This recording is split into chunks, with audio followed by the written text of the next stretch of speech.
விஜய் காவேரி கூடிய சீக்கிரமே ஒன்று சேரணும்னு நீங்களும் விரும்பினா இந்த வீடியோவுக்கு லைக் பண்ணிட்டு வாங்க நாளைக்கான ப்ரோமோக்கான ப்ரிடிக்ஷன் என்னன்னு பார்க்கலாம். குட்டி காவேரி ஸ்கூல்ல சேர்ந்து 3 மாசம் ஆனதுக்கு அப்புறம் 2 பேரும் ஒரே பேரை வச்சிருக்கிறதால ரொம்பவுமே க்ளோஸா ஃப்ரெண்டா பழகிக்கிறாங்க பெரிய காவேரியும் சின்ன காவேரியும்.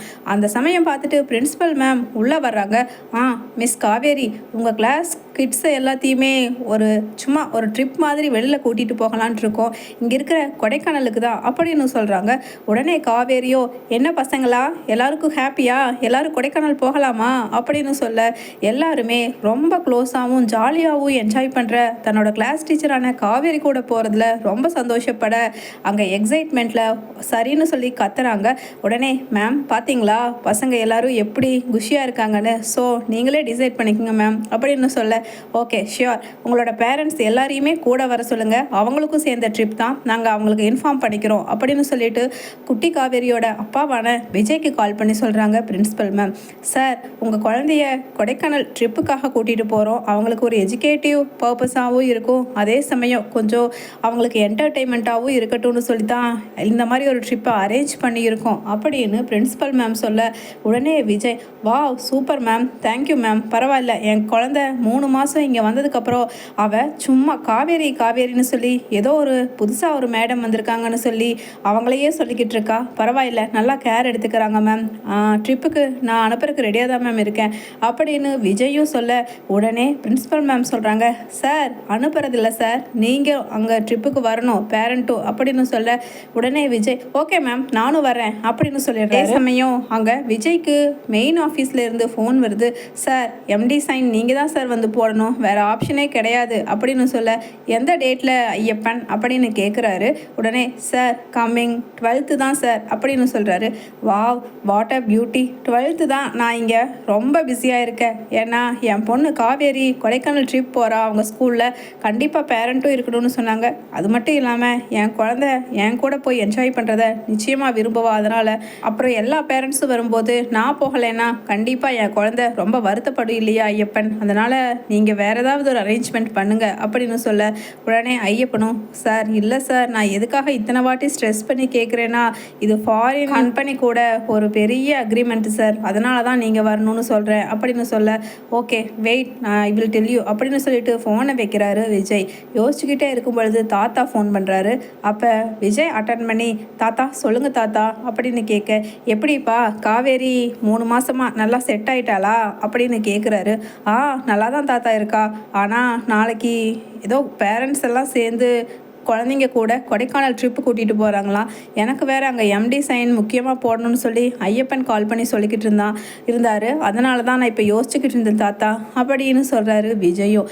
உடனே தாத்தா சொல்கிறாரு, இதுதான்டா, நாங்களும் உன் பாட்டியும் காவேரியை பார்க்கணுன்னு சொல்லி அங்கே வரலான்னு பிளான் போட்டுட்டு இருந்தோம், நல்லதா போச்சு, சரி நாங்களும் அவ கூட பிக்னிக் போயிட்டு வரட்டுமா அப்படின்னு சொல்ல, உடனே விஜயும் சரி தாத்தா வாங்க அப்படின்னு சொல்லிட்டு, இப்படி நம்ம குழந்தை கூட போக முடியாமல் போச்சு, பரவாயில்ல, நம்ம பேரண்ட்ஸை மிஸ் பண்ணுற நேரத்தில் தாத்தா பாட்டி இருந்தால் காவேரி இன்னமும் நல்லா ஹாப்பியாக தான் இருப்பா அப்படின்னு விஜய் அப்படியாவது பிக்னிக் போகிற இடத்துல காவேரியை மீட் பண்ணுறதுக்கு ஒரு சான்ஸ் கிடைக்குமா அப்படிங்கிற மாதிரி எல்லாருமே பார்த்துக்கிட்டு இருக்க அங்கே எம்டி சைன் போடுறதுக்காக கிளம்பிட்டாரு. அதே சமயம் தாத்தா கல்யாணி பாட்டின்னு எல்லாருமா சேர்ந்து டூர் போகிறதுக்காக கிளம்ப, காவேரி என்ன இந்த காவேரிக்கு டீச்சராக இருக்கா அப்படிங்கிற மாதிரி 2 பேருமே ஷாக் ஆகி ஸ்டன் ஆகி நிற்கிறாங்க தாத்தாவும் பாட்டியும்.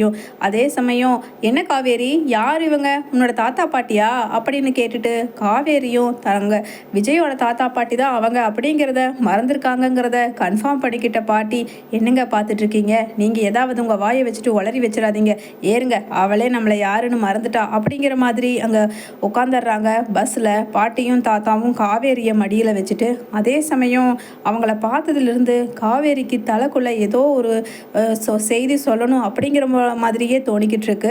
அந்த சமயம் கொடைக்கானல் மலை மேலேயும் வந்துட, அதுக்கப்புறம் குட்டி காவேரியை தாத்தா பாட்டினால் தூக்கி அங்கே என்ஜாய் பண்ண முடியாததால், நீ ஒன்றும் கவலைப்படாத காவேரி, நான் உன்னை தூக்கிக்கிறேன், மற்றவங்க பேரண்ட் எல்லாம் அவங்க தூக்கிக்கிறாங்கன்னு தானே நீ யோசிச்சுக்கிட்டு இருக்க அப்படின்னு தன்னோட மகளான குட்டி காவேரியை தூக்கி என்ஜாய் பண்ணுறாங்க.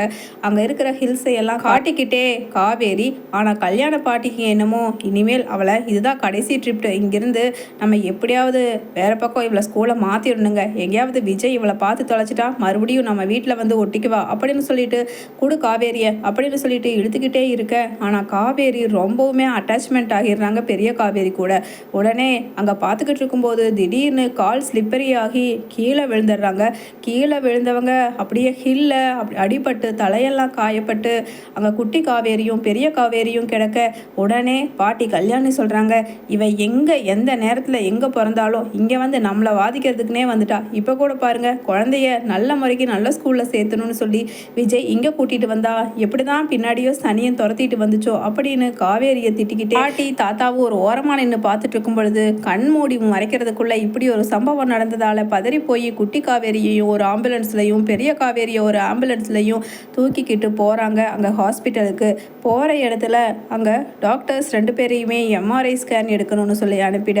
அதே சமயம் விஜய்க்கு தகவல் கொடுக்க வேண்டாங்க, ஏன்னா அவன் வந்துட்டான்னா அதுக்கப்புறம் இங்கே இந்த பெரிய காவேரியை பார்த்துட்டா அப்புறம் நிச்சயமாக மறுபடியும் அவளை விட்டுட்டு வரவே மாட்டான். அதனால் என்ன ஆனாலும் சரி இந்த குட்டி காவேரியை நாம் 2 பேருமே இங்கே ரெடி பண்ணி திரும்ப இந்த ஊர் பக்கமே வராத அளவுக்கு நாம் அழைச்சிட்டு போயிடுவோம் அப்படின்னு சொல்ல.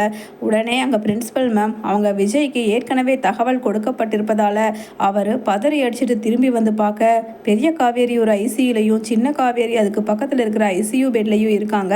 ஆனால் அவன் அங்கே விஜய்க்கு பெரிய காவேரி இருப்பா அப்படிங்கிறத தெரிஞ்சுக்காம காவேரியை போய் பார்த்துட்டு வந்து செமையாக அழுகிறாரு கதறி கதறி. பாட்டியும் விஜய் இந்த ஹாஸ்பிட்டல் வேண்டாம்ப்பா, நம்ம உடனடியாக சென்னையே கூட்டிகிட்டு போய் அங்கே ட்ரீட்மெண்ட் பார்த்துக்கலாம், எனக்கு என்னமோ சரியாக படலை அப்படின்னு பெரிய காவேரி எழுந்திரிச்சு திரும்பவும் விஜயை பார்க்கறதுக்கு முன்னாடியோ இல்லை விஜய் அவனை பார்க்கறதுக்கு முன்னாடியோ இங்கேருந்து கிளம்பிடணும்னு சொல்கிறாங்க. உடனே அவங்க தாத்தா சொல்கிறாரு, காவேரி இப்போதைக்கு நம்ம குட்டி காவேரி இருக்கிற சூழ்நிலையில் அவள் திரும்ப அங்கே அழைச்சிட்டு போகிற மாதிரியாக இருக்குது, அவள் முதல்ல ஃபஸ்ட் எய்ட் எல்லாம் முடிச்சு ரெடி ஆகட்டும் கல்யாணி அப்படின்னு சொல்ல. உடனே விஜய் கேட்குறாரு, என்ன தாத்தா சொல்கிறீங்க, குட்டி காவேரியா, அப்போ பெரிய காவேரி அப்படின்னு சொல்ல. இல்லை நம்ம இவ பேர் குட்டி காவேரின்னு சின்ன பொண்ணு தானே அதனால் நான் அப்படி சொன்னேன்ப்பா அப்படின்னு சொல்கிறாங்க. உடனே அதுக்குள்ள காவேரியோட அட்டெண்டர் வாங்க அப்படின்னு காமனாக கூப்பிட்றாங்க. உடனே விஜயோ சரி நம்மளை தான் கூப்பிட்றாங்க போல அப்படிங்கிற ஞாபகத்தில் ஐசியூக்குள்ளே போய் பார்த்தா அங்கே காவேரி படுத்திருக்காங்க. உடனே ஷாக் ஆகி காவேரி காவேரி அப்படின்னு கண் கலங்கியால இவ என் ஒய்ஃப் காவேரி தானே அப்படின்னு சொல்லிட்டு ஒரு மாதிரி ஸ்டன் ஆகி அவரே நிற்கிறாரு. டாக்டர்ஸ் எல்லாமே ஆமாம் இவங்க காவேரி தான், ஆனால் உங்கள் ஒய்ஃபா இல்லையாங்கிறது எங்களுக்கு தெரியாது சார், இவங்களுக்கு எல்லாமே ஆல்ரைட், ஏற்கனவே இவங்க ஏதோ தலையில் அடிபட்டு ஹெல்த் இஷ்யூ இருந்தது கூட அவங்க ரெக்கவர் ஆகிட்டாங்க சார் அப்படின்னு சொல்லிட்டு மேடம் கொஞ்சம் கண்ணை திறந்து பாருங்க அப்படின்னு உலுக்கி விட மயக்க நிலைமையில் இருக்கிற காவேரி கண்ணை திறந்து பார்க்குறாங்க. அதே சமயம் விஜய் மேடம் என்னோட குட்டி காவேரி அப்படின்னு கேட்க அவங்க துள்ளி குளிச்சு எந்திரிச்சு போய் அவங்க தாத்தா பாட்டிக்கிட்ட நிற்கிறாங்க பாருங்க அப்படின்னு சொல்கிறாங்க. அதே சமயம் கண்ணை முழிச்ச காவேரி, விஜய் நான் எப்படி இங்கே வந்த விஜய், எனக்கு என்ன நடந்துச்சு அப்படின்னு கேட்க விஜய் சொல்கிறாரு, காவேரி உன்னையும் என்னையும் எந்த ஆக்சிடென்ட் பிரிச்சுச்சோ இப்போ அதே மாதிரி ஒரு ஆக்சிடென்ட் சேர்த்து வச்சிடுச்சு, இனிமேல் நான் உன்னை விட்டு பிரியவே மாட்டேன் அப்படின்னு சொல்லிட்டு காவேரியோட கண்ணை